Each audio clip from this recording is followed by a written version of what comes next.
I saw that in theaters, and I'm still sweating.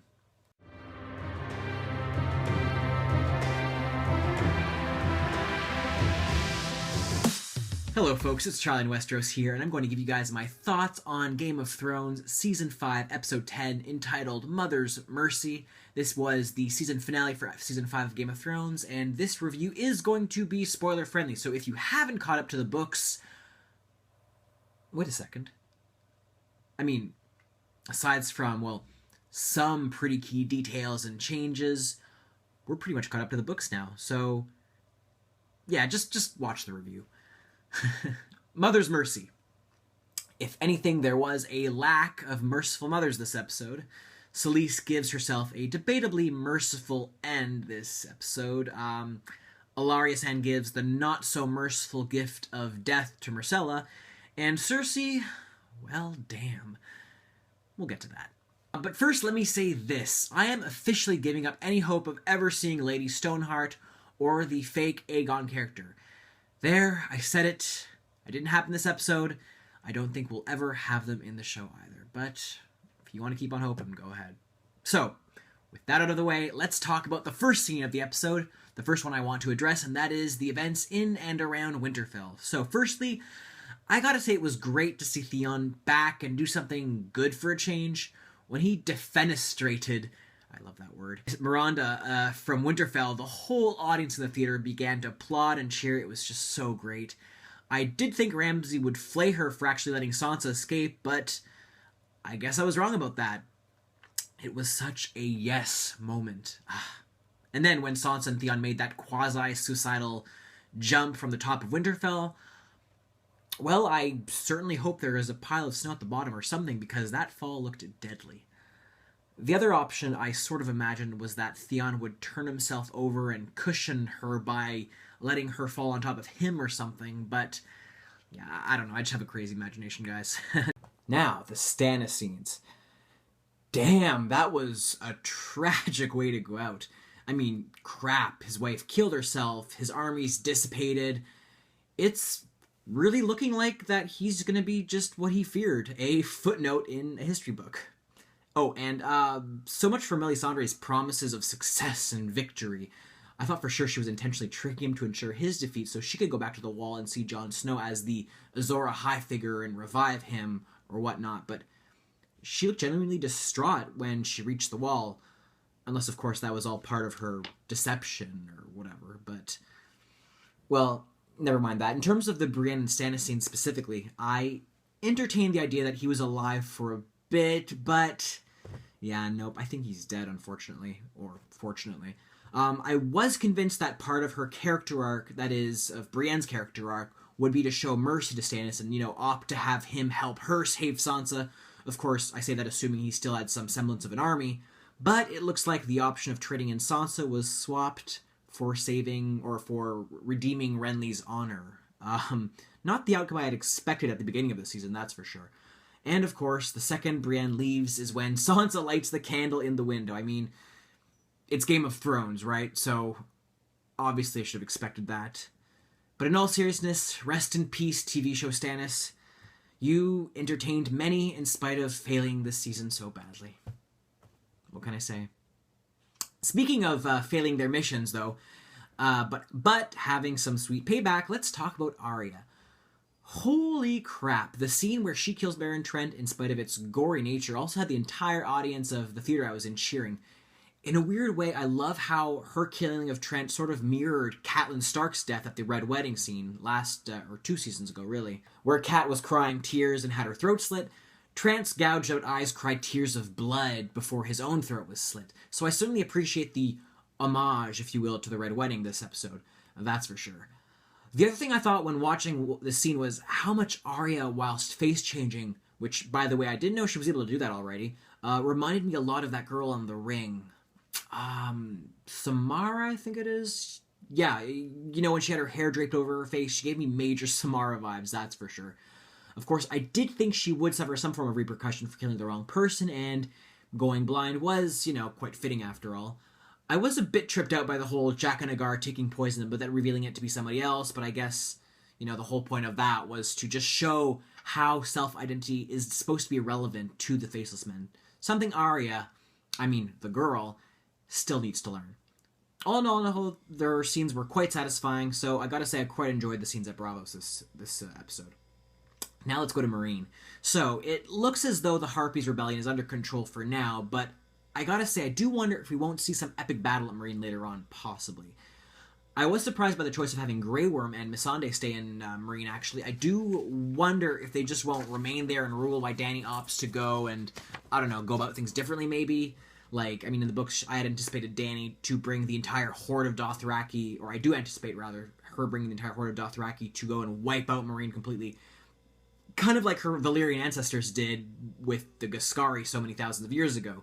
But the way they ended things, I almost felt like Meereen might just live to see another day, actually. Especially if the Unsullied Grey Worm ends up as the ruler of the city. I could certainly see Daenerys abdicate control in favor of someone like him, especially if she goes back to Westeros or whatnot. And that brings me to Daenerys' scene. So, first off, when the Dothraki encircled her, that immediately gave me the same vibes as her Season 3 ending. And of course, that episode was entitled Misa, which means mother, creating another kind of interesting parallel between this episode and that one. It was called Mother, and this one's called Mother's Mercy.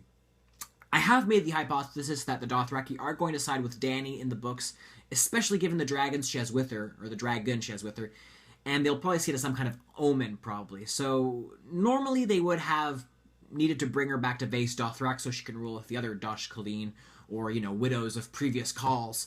But I think that Dany is quite literally about to make Dothraki history here. Either way, I still suspect she will be marching back to Meereen with a horde of Dothraki, take care of the marauding Sons of the Harpy, who are probably feeling a little bit emboldened without her around to be, letting themselves a little more open and not hide so much behind masks, maybe.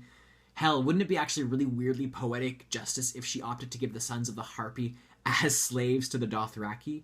I know it's crack pottery, but it certainly feeds into that dual nature of Dany as either the liberator of slaves versus the conqueror or invader of cities. Either way, time will tell, or I should say episodes and books will tell. Oh, and before I forget, Varys, why are you in Meereen? Yes, you have things to take care of in King's Landing.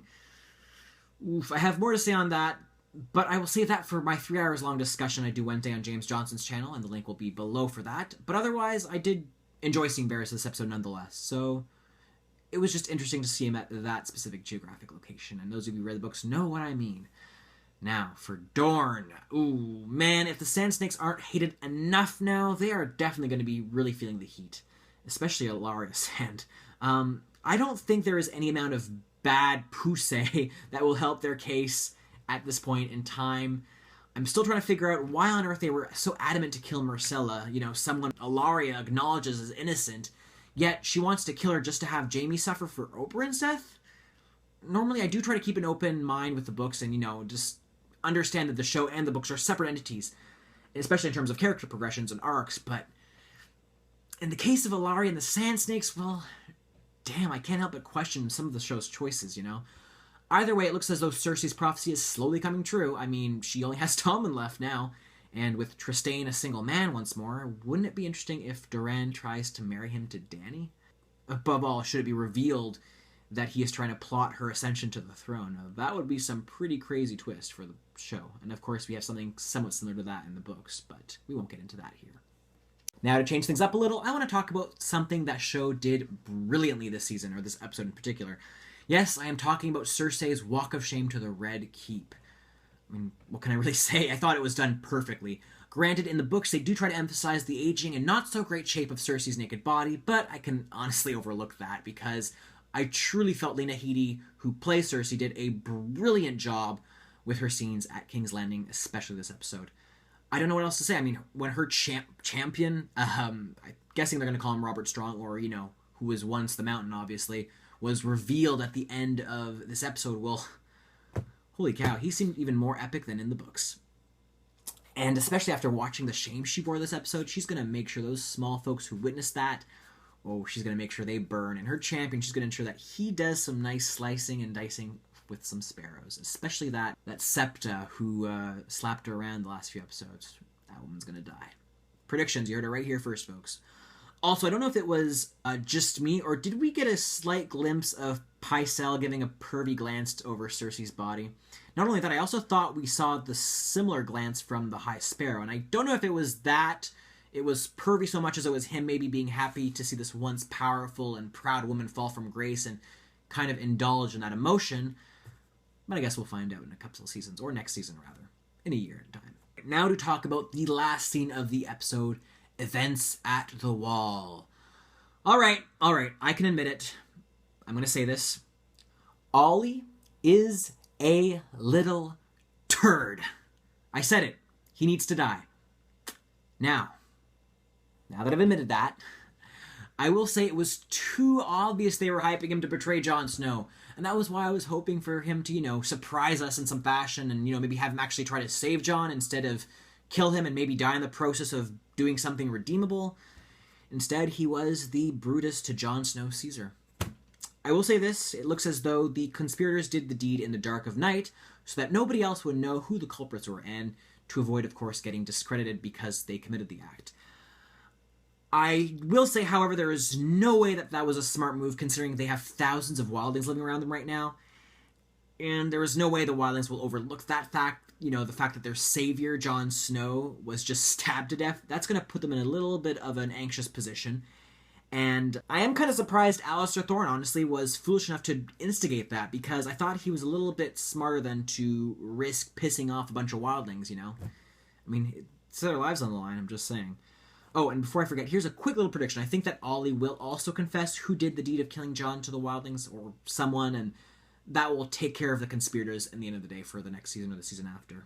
Probably next season, though. Also, with Melisandre at the wall, I do wonder if Shireen's sacrifice won't, in part, act to revive Jon Snow, because, quite frankly, the melting bit of snow for sacrificing her at Winterfell did feel a bit underwhelming. So perhaps Shireen's death was intended to warm Jon Snow's body back to life rather than assure or fail to assure a supposed victory for Stannis. But along with that, though, I did wonder where the heck was Ghost while Jon was being stabbed. I don't know if they will go this way in the show specifically, but I do wonder if we'll get some warging into Ghost on Jon Snow's part. Again, I guess we'll see next season. There's a lot that we don't know right now because we were left on a cliffhanger note. Folks, my review is starting to get a little bit long and tedious, but I do have a whole lot more to say for this episode, so if you do have the patience to watch a 3-hour-long discussion of this episode with spoilers, then there is a link in the info section below, as I said, to James Johnson's channel, where we will be having a live discussion of this episode of Game of Thrones on Wednesday at 7 p.m. Eastern Standard Time. Also, if you think this is the end of my videos for a whole year, then guess again. I will be not only doing a predictions video for the next season, but I have a slew of what I like to think as a unique grouping of Game of Thrones videos coming very, very soon on this channel. Or you can also check out my vlogging channel, Char Life, or my French channel for Game of Thrones entitled Charlie de Westeros. Those links are also in the description box below. Well, folks, I must say the experience of watching the finale in theaters was truly epic. And I was honestly on the edge of my seat the entire time. Overall, in spite of some occurrences and some things left out, like, killings that happened in the end of Book 5, this finale definitely blew me away. And as such, I think it really deserves a 9 out of 10 for rating. It was an appropriate, albeit cliffhanger-y way to end the season. That is, making the show quite a bit different from the books. And plus, now we, the book readers, don't really know what's going to happen next for a lot of these characters. So, if anything, there's even more hype for next season at this point. Anyway, what do you guys think? Are you in agreement with my thoughts? Do you disagree? Is there anything you have that you want to theorize, prophesize, hypothesize, all that good stuff? Tell me in the comment section below, and don't forget to like this video and subscribe to my channel if you guys enjoyed. So, take care, folks, for now, and I will see you all very, very soon.